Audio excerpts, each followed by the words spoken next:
Today we're going to talk about the health benefits of physical activity. First, let's talk about some lifestyle choices. Nowadays, we produce and eat more food than we actually need. We are far less active than in the past, and we subject ourselves to more and unusual stressors. Some benefits for children are that it increases their cardiorespiratory fitness, their muscular fitness, it increases their bone health and their mood and mental health, while also improving favorable changes in body composition as well. Some benefits for adults are that it reduces the risk of premature death, reduces cardiovascular risk factors and diseases, also potentially reduces some risks for the forms of some cancers. It improves bone health, muscular fitness, while also improving mood and mental health.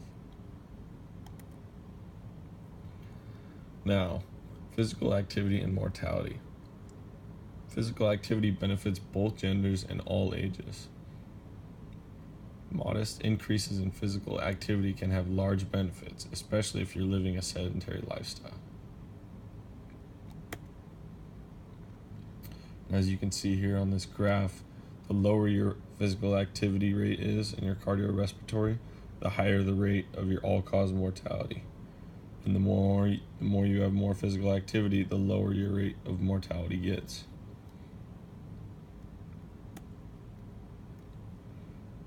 Now let's talk about cardiovascular disease and fitness. Cardiovascular diseases are the number one cause of death in the Western world, and they account for more than 40% of deaths in the U.S.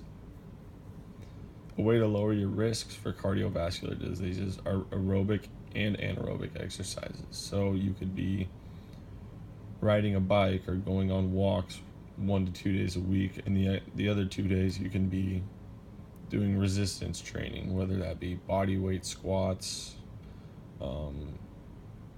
or just actual lifting with barbells and weights and free weights.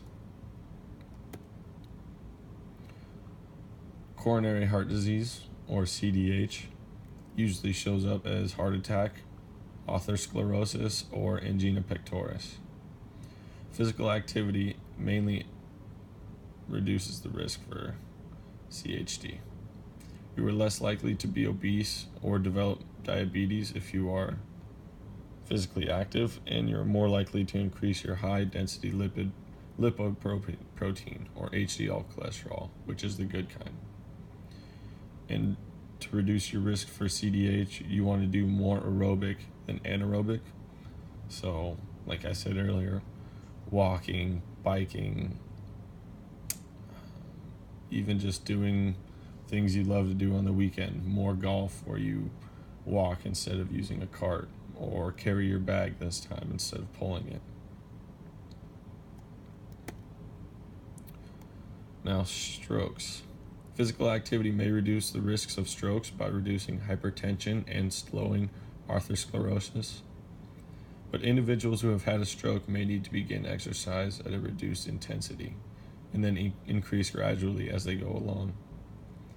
But to reduce the risks, you want to also mix between aerobic and anaerobic, like we said before, whether that be going on jogs or, starting off with body weight squats, and then eventually you go from a jog to riding a bike and trying to get a certain number of miles in a certain minutes, and your anaerobic lifts move from body weight to gradually increasing weight on your squat or your bench press, or many things for anaerobic.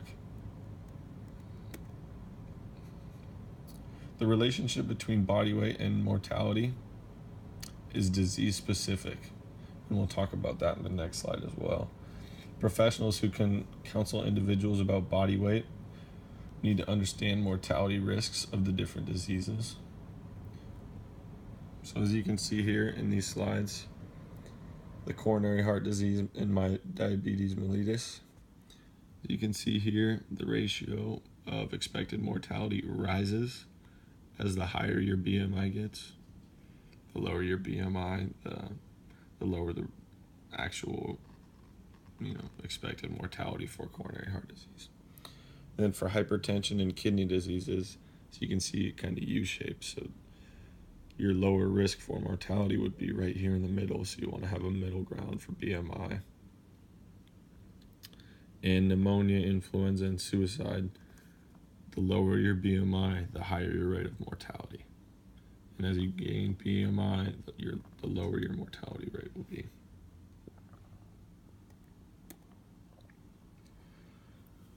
Obesity is a risk factor for CHD.